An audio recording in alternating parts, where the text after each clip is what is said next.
Good morning. I just got a notification that this is live.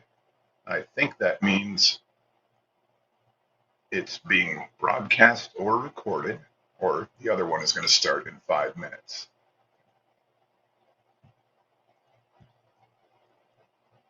I don't know if Violet is out there as confirmation, but if you could message me or voice something to the affirmative or the contrary, I'd appreciate it, just to let me know that we're going to be good to launch in a few minutes.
Well, it looks like we are live here, if I'm reading the icons correctly.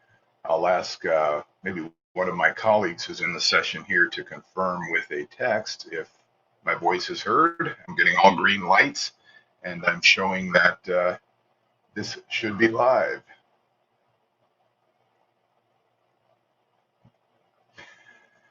So I'll go ahead and begin the presentation today, which you can see by the title is Facility Planning, Seven Deadly Sins Exposed.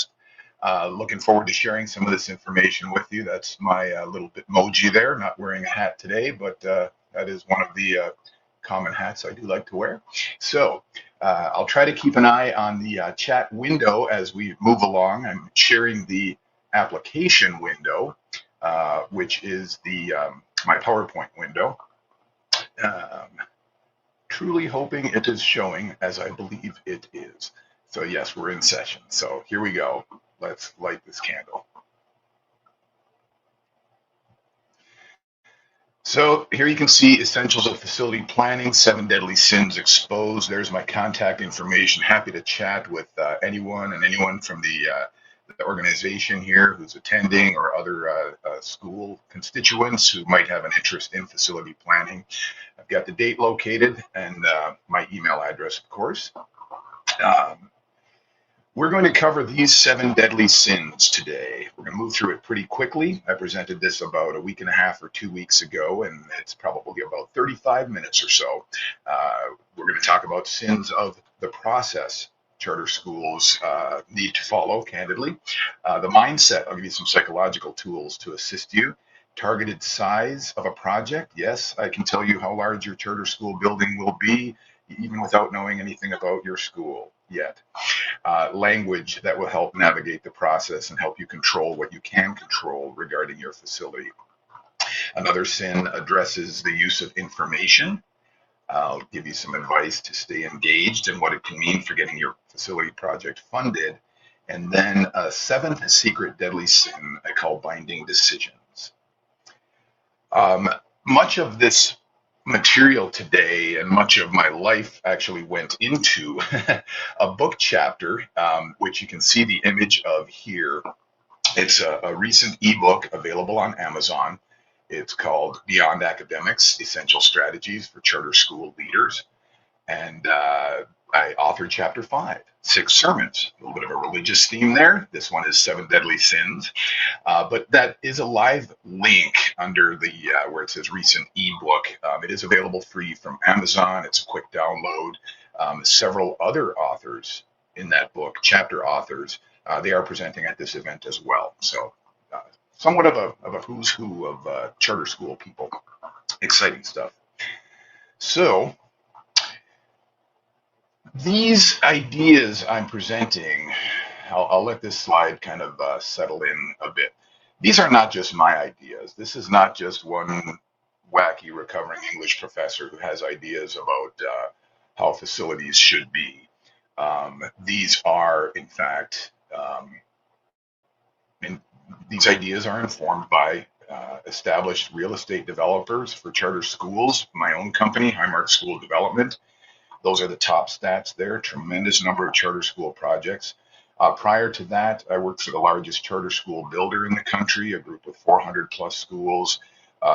Members of our staff at Highmark worked for a nonprofit funder and developer. Our chief investment officer worked for a very large publicly traded real estate investment trust and funder of schools and building owner. So really hundreds and hundreds and hundreds of projects for best practices are being filtered down into this little presentation here today, and that little chapter 5 in Beyond Academics. So I might state some things that sound radical or outlandish, and I'm perfectly comfortable with that. I'm somewhat unapologetic. In fact, this religious theme of 6 sermons and 7 deadly sins, it really developed from something I said casually once at a charter school conference. I presented maybe 25, 30 times at state and national conferences. And I said, I don't evangelize anymore. I'm not trying to convince people of what's good and right with facility spaces and planning. I simply pontificate. Some things work, some things don't. And as the description of this session said, I'm hopefully going to give you some tools so you won't screw up your building. So let's rock on. These 7 deadly sins, what you are about to see is real. I should have that in my most ominous voice. These deadly sins are not made up, but founders, highly experienced school leaders, and board members around the country have committed these sins, and they've screwed up their buildings by doing so. These sins have prevented charters from opening. They've totally destroyed construction budgets. They've just busted development schedules to the extent that founders are forced to withdraw charters. Sometimes authorizers have revoked charters because of missteps founders and operators have made with their facilities. And they have destroyed friendships more than a few times in charter school land. The first 7 deadly sin addresses process. It is a deadly sin to follow the wrong process. And I have to say right at the outset, the right process is wholly different from a district's facility process. In fact, it's inverted. about 180 degrees. Here's my pontificating. Here's my preaching. Do not start your process with an architect. Do not start with a real estate agent. Do not start with the perfect building. That will get you in trouble. Do not start by getting estimates to renovate a building. Do start with you, with your school, with your school's expected operational budgets, revenue budgets, and do start with realistic norms for charter school buildings. Yes, it is all about you. It's not about the architect. It's not about the perfect building.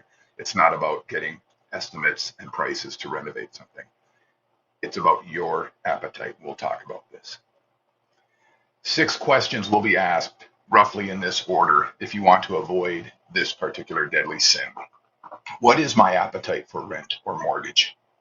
Is it realistic? In other words, is it normal in charter school land? Which funding options might be available? What is a realistic transaction size? Which real estate options might be available for the budgets being discussed above? And then which businesses can help me marry these things together?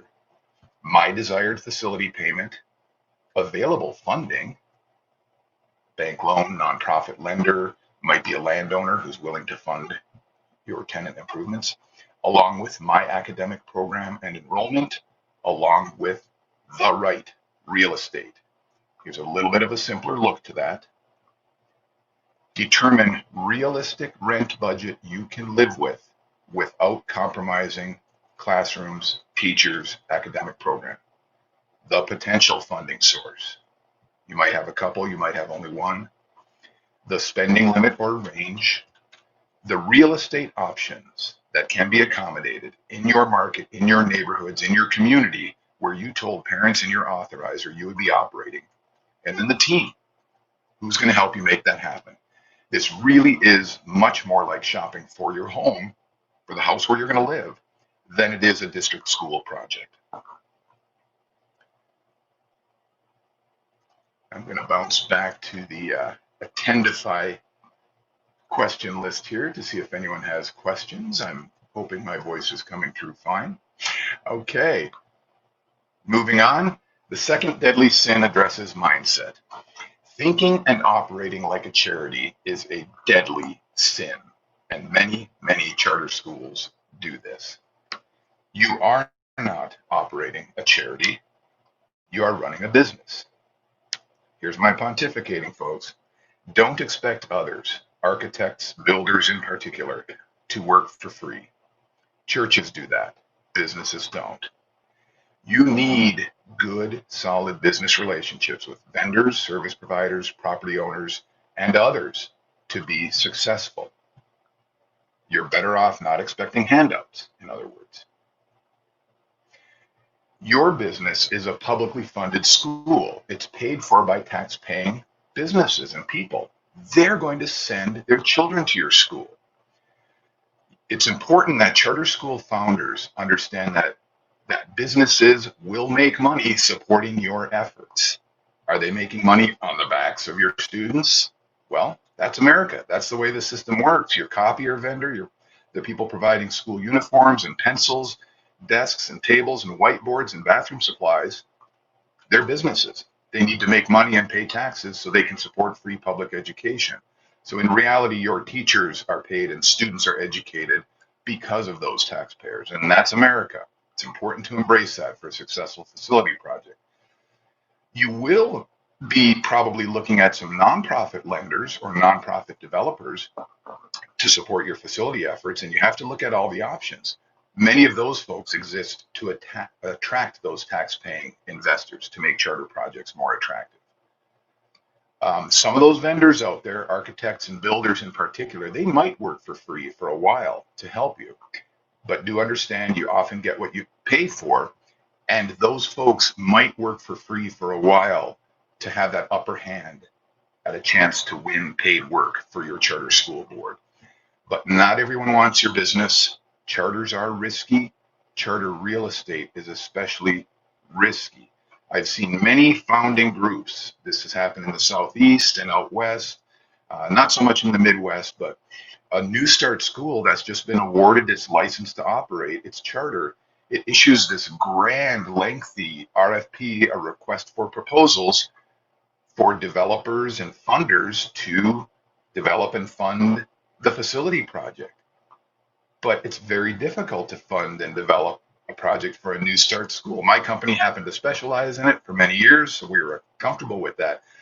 But founding schools very often don't have 5, 6, 7, or 10 options. There's often only one financial solution and development solution and building solution that is actually a fit.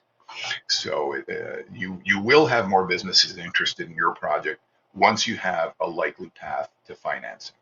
So that's why it starts and ends with your budgets. You've really got to decide your appetite and who might be interested in putting that money forward to support your organization and your facility.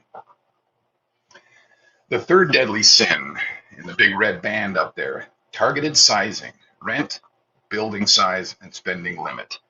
So I'll just state it plainly, under budgeting rent and oversizing your building is a deadly sin.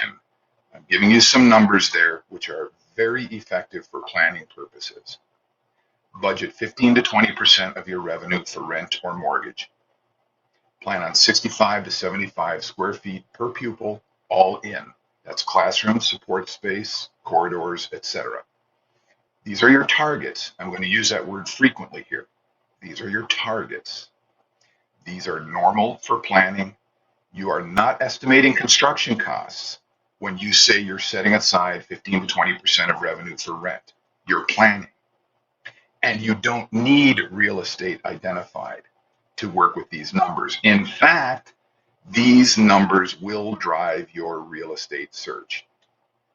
No one goes house shopping without having an idea of how much they want to spend. No one goes house shopping without having some sense of how much square footage or how big a yard they want, how many square feet do we think we can live in based on our experience. So these numbers come in first. They will drive your real estate search. If you plan on more than 20% of your income, your revenue going to the facility, your classrooms will suffer and investors get nervous. If you plan less than 15%, you are unnecessarily limiting your real estate options. So you can see it's a pretty simple calculation how that works. Revenue times 20% or revenue times 15%. It's a normal spending amount for most charter schools at most stages of their life. Longer tenured charter schools can expect to spend less because they've got greater economies of scale, but we're talking about getting into your permanent or even a short-term facility. And as a short-term facility, short-term tenant, there's your spending target for negotiating with your landlord. Right there, 15 to 20% of revenue. Also, under this particular deadly sin, the physical building size, whether you own or rent, I mentioned already, 65 to 75 square feet per pupil, all in, just do it. So if you have 500 students, that calculates, as you can see on the screen, 32,500 to 37,500 square feet. This is your target range. Interestingly, folks, with the exception of virtual programs or what they call hot seating, like dropout recovery, where you have 3 seatings of juniors and seniors throughout the day, but most normal brick and mortar programs, all academic types, all real estate markets, all funding levels, whether you're K-5, K-8, 6, 12, and even enrollment counts, these numbers are very effective for planning purposes. You're not designing a building at this point. You're not even counting classrooms. That comes later. These square footage numbers will drive your real estate search. So, sizing a transaction financially for a permanent home. This is how much can you get funded? How much might you borrow to make this happen? So we take that 15 to 20% of revenue for rent or mortgage and we apply a finance rate. I won't go too deep into this. You can look at some examples I have coming up later. This presentation is available, of course, as all of them are from the coalition here for public independent charter schools. But the finance rate, it's like your house loan or your car loan rate. How much interest are you paying on it? It's your cost of capital or cost of money You'll sometimes hear those phrases. Very loose figures here. New schools are higher risk. They can expect to pay more if they can even get a loan. An emerging school that's demonstrated some academic and governance capability, they might have a little bit of money in the bank. If you can get a loan, it's maybe going to be more competitive. Maybe you can even go to the bond market. A long tenured school of quality is going to be able to afford even more capital. Of course, these are highly malleable, they're for discussion, but a key point here, so often I've heard new start schools that hear about an amazing Texas bond transaction or a Florida bond transaction where the cost of capital was 3% or 3.125% or 3.25%, and a new start school thinks it's going to get that, and it just doesn't happen. You really need to explore and be realistic. Those really low cost of capital transactions do apply to the longest operating, most established schools, often with a management company behind them, not always, but sometimes multiple campus operators where there's less risk and more demonstrated performance. As you can expect, you get more building if you pay a lower rate for the cost of money. So I'm going to show you as well how you can determine an upper limit of potential transaction size. It's a very simple formula. For a permanent home, kind of an upper limit of a transaction size is simply your appetite for rent divided by that finance rate. I'll let this unpack a little bit. If we have total school revenue of $5 million in each year, revenue as a percent allocated, say 15% in the examples I've given, that makes $750,000 available. The cost of capital, newer schools near the top, maybe more established schools near the bottom, you can get more building. That's quite a size range. But lower cost of capital gets you more building. If we set aside more capital, more money for rent in the next image, same slide, let's say the board is comfortable setting aside 20%, at least initially for planning purposes. Now you have $1 million available to make your house loan, so to speak. Interest rate will determine how much building you can get. And a lot of other things need to be absorbed in some transactions, like, quote, carrying cost of capital, legal costs. There are due diligence and vetting issues. There are licenses. Sometimes there are things called impact fees that don't directly contribute to the building, but it's the cost of admission to play in particular municipalities. So won't go too far into the weeds there. This is just avoiding the deadly sin of under budgeting and oversizing the physical building you can expect to live in as a charter school operator. Spending range, this is another way of looking at what I just showed you. And this is an interesting rule of thumb. It's very simple. If you take your total per pupil revenue times 2 times your enrollment, and then you apply kind of a swag factor, plus or minus 15%, plus or minus 20%. In this example, I show 20%, and this is unpacked a little more in the book chapter. If we suppose you have about $8,300 per pupil revenue, all in, state, federal, local, without fundraising taken into account, times 2, you're almost at $17,000 as a development cost per seat. Some lenders, some funders, some developers use this as a rule of thumb. We should be spending about $17,000 per seat, give or take, and then we just have to count the number of seats we need.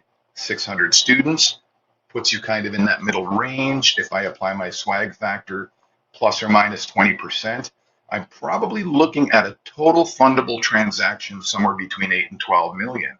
Again, this will drive your real estate search. There's a few numbers being thrown around. The formulas are actually pretty straightforward. Again, it's unpacked with a little more detail in that chapter 5 of that book.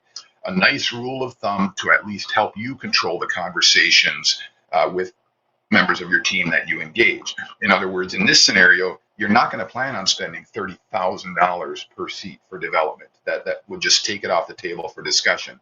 And you probably won't find acceptable, safe, code compliant real estate options for $5,000 or $8,000 or even $10,000 per seat. So it's per pupil times 2 roughly as development cost per seat, and then you decide how many seats you need. All right, We're more than halfway through. Plenty of time left. 7 deadly sins of facility development and planning for charter schools. We're going to talk a little bit about language, and this will dramatically improve your conversations with folks who can help you create your facility solution. You can see on the screen there, it is a deadly sin to use the word estimate early in the process when discussing construction or renovation of a building. It's a terrible, deadly sin. Everyone does it because we're so accustomed to doing it in our life. What's it going to cost to do this? What's it going to cost to do that? What do you estimate it'll take to do this, to do that? But just don't do it. It'll get you in trouble. Don't be a sinner. The word you want is target. Early estimates are useless and irresponsible when it comes to facility planning because you really don't know anything about a building you just drove by. Using the word estimates can create false comfort with bad real estate, and it can falsely derail good real estate because they're making assumptions. They are not estimates. Early estimates are not estimates. They're misleading guesses. Targets, however, go all the way back to the beginning of this presentation where I said it starts with you, your appetite, your comfort level for spending. That's your targeted spending. It helps you keep spending in line, and it demonstrates your intention. You're not going to go higher than 20% or 19 or 18%, maybe 15%. Targets keep you in control. The word targets. Here are some early traps that can unfortunately make you reject good properties and get sucked into the wrong ones. Hey, how much will it cost to renovate that building I just drove by? I don't know. Does it need a new roof? Is it full of asbestos? Is it going to cost me $800,000 just to clean up the buried gas tanks that are still on site because it was a car dealership and they sold gas also? Or this one. My brother-in-law estimates that Kmart store over there, yeah, he could turn that into a school for $50 a square foot. Really, your brother-in-law, he's a fine garage builder and he does a great job tending bar. Has he ever converted a big box store into a charter school? Does he know the heating, ventilation, and air conditioning requirements? Does he know the condition of the parking lot? Does he know anything about egress and getting fire trucks on site and deceleration lanes, other municipal requirements? Another one, how much do you figure it'll take to build? And we get it like this in my industry, in my company. I'm not going to hold you to it, but what's it going to cost if we just built a new building over there? It's the wrong question to ask because we're talking about estimates without being informed. Useful estimates come only after spending time and money to understand a piece of property. Before that, use the word targets. It will dramatically improve your life. You won't fall into the deadly sin of guessing at numbers and rejecting good real estate and working for months on bad real estate. I'm going to flip my screen a little bit to get over to the Q&A to see if anything is popping up. Let's see. No, looks like we're still doing all right. All right. Deadly sin number 5. Information is neutral. It's one of my favorite mantras. I guess I'll just share with this group when I often say information is neutral, I follow it with what we do with that information is a test of our mettle, our humanity, and our neuroses. So information is neutral. Proceeding with emotion or assumptions with real estate is a deadly sin, yet it happens all the time. It's very important that we don't get emotionally attached to a parcel or a building because it's perfect or it's in the perfect location or it used to be a school or I went there as a kid. I've heard all of these. We can't assume also where you can place your school. So don't be a sinner. Don't proceed with emotion or assumptions. We must understand information is neutral and that's okay. Locations, addresses, budgets and schedules can be busted for many, many, many reasons as we start to learn about a property. Sometimes we're informed just by a phone call and we learn, well, we can't place a school there unless we're willing to go through a 2.5-year process for rezoning. or a year process. So things like zoning, municipal requirements and latitude determined by local legislation or even state legislation. The price of a property can immediately kick it out of the running. Property condition. Sometimes if you have to replace a roof on a big building, you're talking about $500,000. That might not be available after you've turned everything into classrooms. You might have to put in a sprinkler system, a fire protection, because you've got 600 living, breathing little bodies in there. Sometimes a difficult seller kicks a property out of the running. Covenants from a development, from an original, call it a light industrial or warehousing type area that doesn't allow certain types of traffic at certain times of day, or only one-story buildings. Previous uses, environmental issues, proximity to things like adult entertainment or sellers of alcohol and tobacco, soil conditions, your impact on traffic because you're changing a use. All of these things can take a property out of the running, and that's okay. It's just better to know than not to know. I had a school I was working with in a Midwest state, and they had their eyes and heart set on this perfect building. And it was a perfect building, except we couldn't put a school there. It's a perfect building. It was an adult education, paid vocational school, perfect size classrooms, great parking, great location, great visibility. It was purpose built 10 years prior. The lease was up. The operator left. The school's board's treasurer said, "This is a place we want it. We want to make an offer today. Make an offer today." Like, let me make a couple of phone calls. I made one phone call to the city, and I said, "Hey, is there an opportunity? I've looked at the zoning tables yet, but here's the address. What are the opportunities for placing a public K-12 charter school there?" The woman on the end laughed for about 40 seconds and said, "Oh, honey, people died over that development. You will never get a public school there. Private, adult, paid, vocational, any day of the week."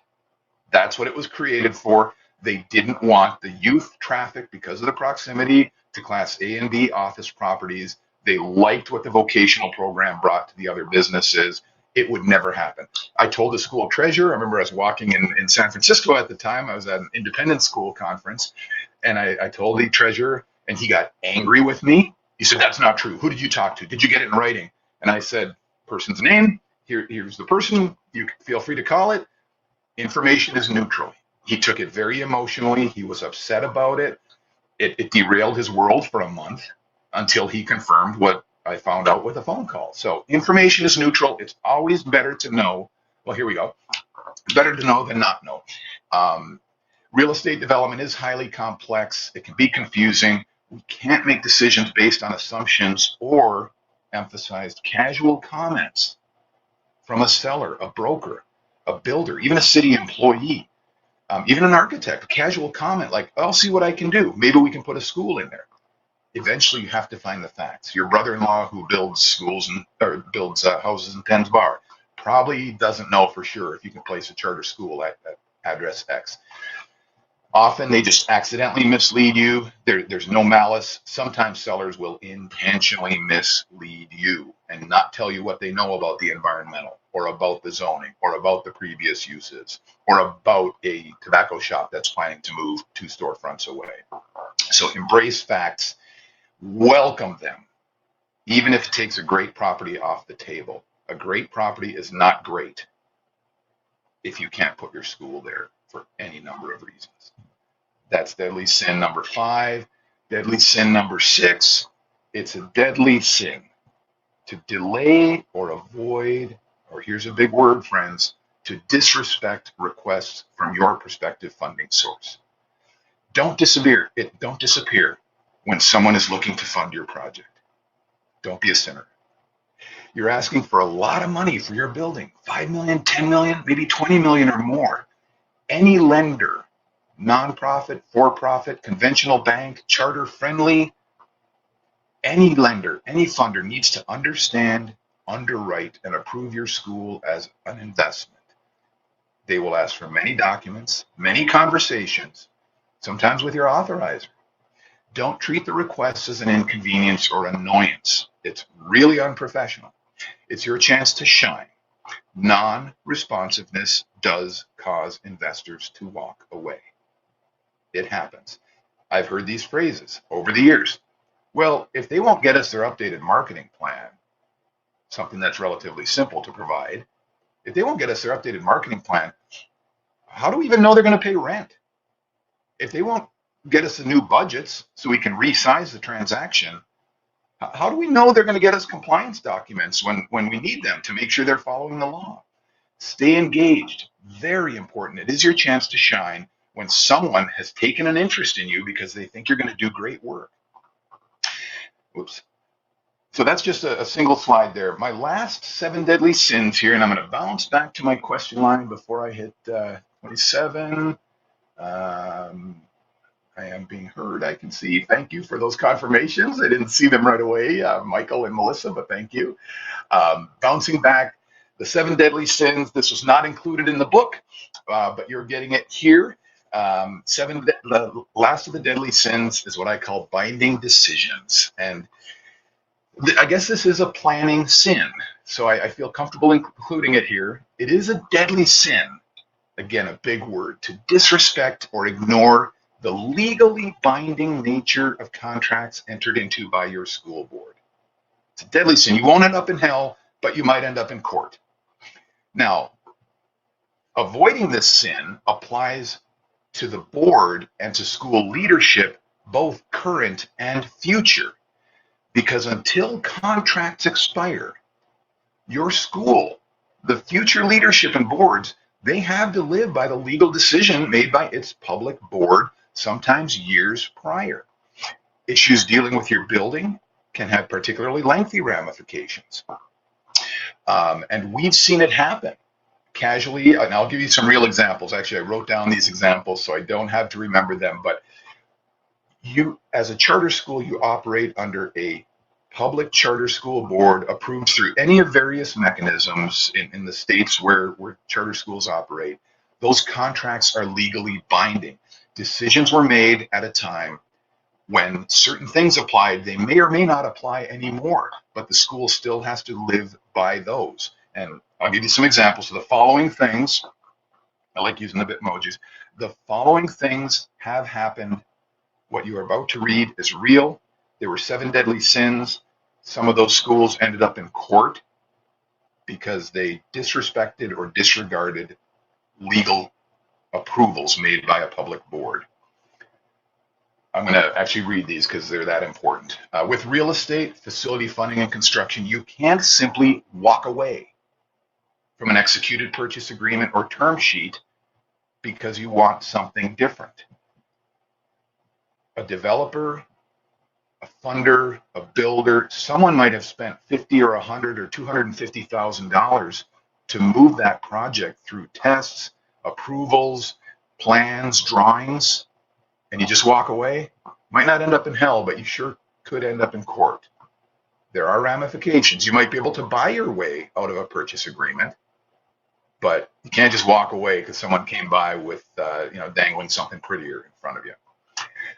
Second one, future leaders or business managers can't just pay less for a lease because they don't like the terms of the agreement. It has happened. That business leader or that school leader, executive director, didn't realize that board made a decision based on planned enrollment, planned program, real estate, cost of construction, cost of financing at the time. And while that school might have paid 8% for a fairly high risk loan, maybe these days that school could have gotten 6%, but that was 4 years ago. Business manager can't just pay less because they don't like the terms.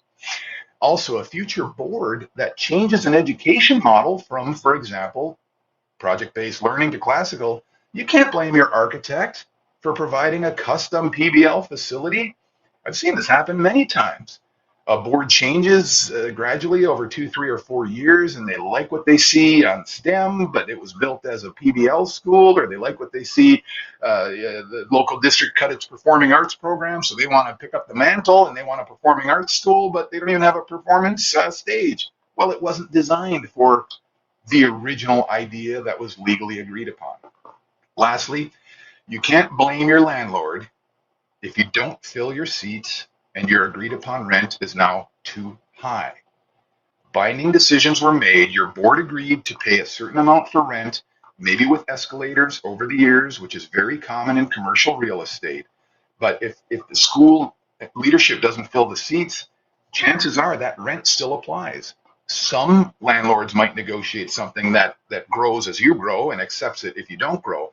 But if it's agreed upon that you're paying $1,000 per pupil with a 3% increase, or $1,000 for the amount of seats developed per seat, and 3% each year on top of that, it's a hard and fast number, and it's up to you as school leadership to fill those seats. So you can't blame the landlord if your rent is too high because you didn't meet your enrollment targets. That would be a deadly sin.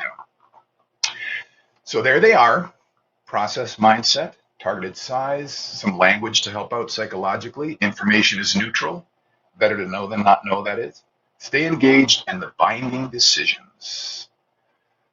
You can reach me, phone number, company website, my email. That's a link to the book. This will be available. You can email me for this as well. Thank you. Go forth, sin no more.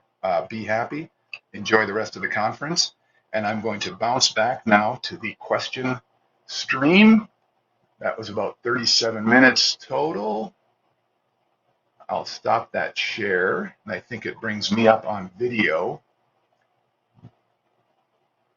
I don't know if I should do a refresh to see questions. Okay, someone asked, yes, do your research when choosing a vendor. Thank you, Kenneth.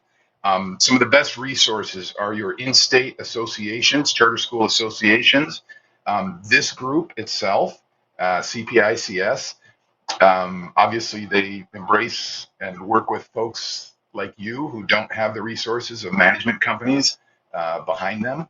Yes, do your research, talk to your fellow charter schools out there. Getting a few notes from some people. Thank you, Nathan.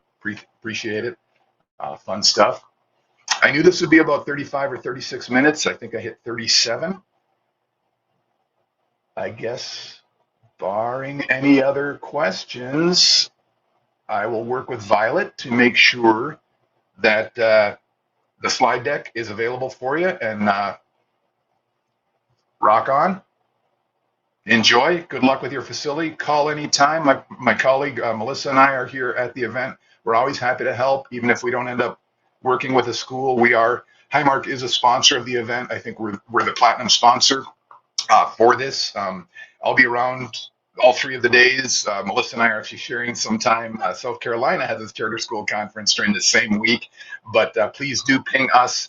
Phone number and email are in that deck.